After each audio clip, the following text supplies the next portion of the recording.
Okay, so can you tell me how many ELL students attend Harrison? As of today, we have about 86 students here at our school. Sometimes the numbers go up and down throughout the school year. Some transfer in, some have to go back. Out of those 86, we have about 14 different countries, and within those 14 countries, we have 17 different languages. Okay, so what are the different cultures represented at Harrison? Um, we have, like Jill said, we have 14 different countries with 17 different languages. We have Russia, Ukraine, Romania, Saudi Arabia, Pakistan, Vietnam, Korea, Mexico, Portugal, the Philippines, Albania, Senegal, and Burma. And our largest populations here at Harrison are the Russian Ukraine,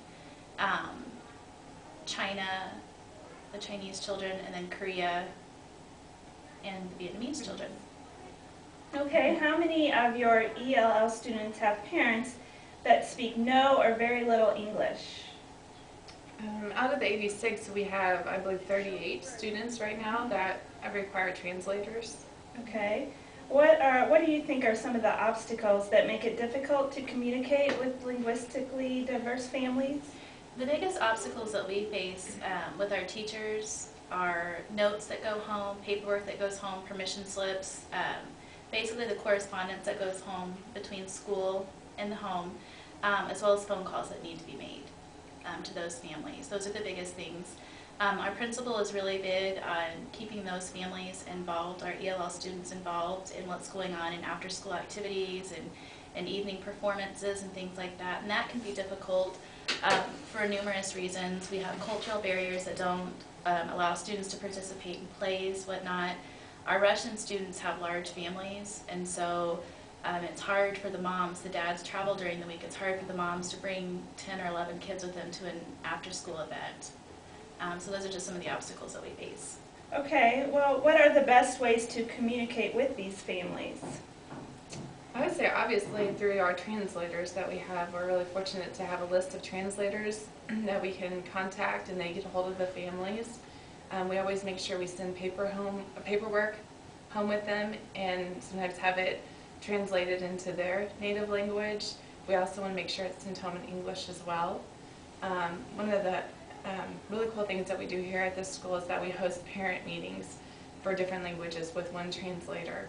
And what this does is it reaches out to several of the families at once, so it cuts down on the cost and the time to translate for each individual person and family. Such as, we have Chinese meetings on Thursdays where our Chinese translator comes in, and any of the families who are wanting to come and willing to come, which is most of them, then they'll come in and be informed all at once by our translator.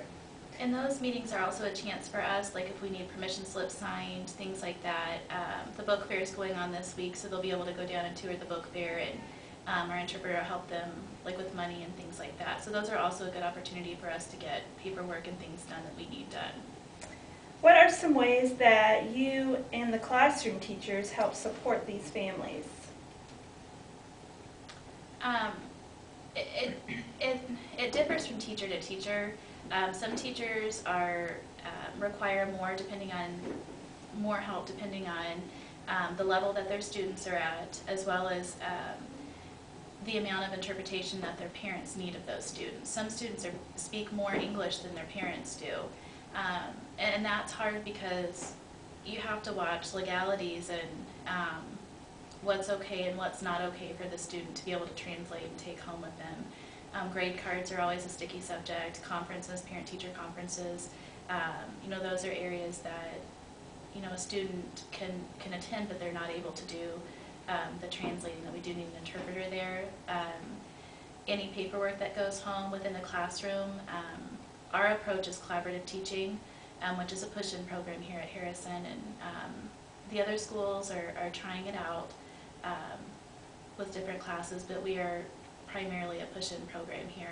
And so we chose with the teachers, we collaborated with the teachers and decided that guided reading groups and with our kindergartners, help on phonics and sight words and specific phonetic development was how we would approach it.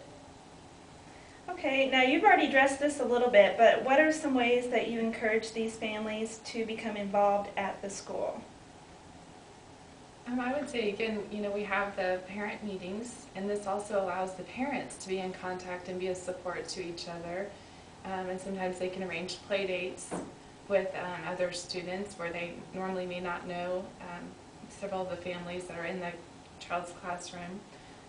Outside of school, if we have events going on, especially if there's an incentive for the child to go, we try to make contact to the parents and the families to let them know that we want to see them there, and it's going to be a good time, and just that extra reinforcement to the child.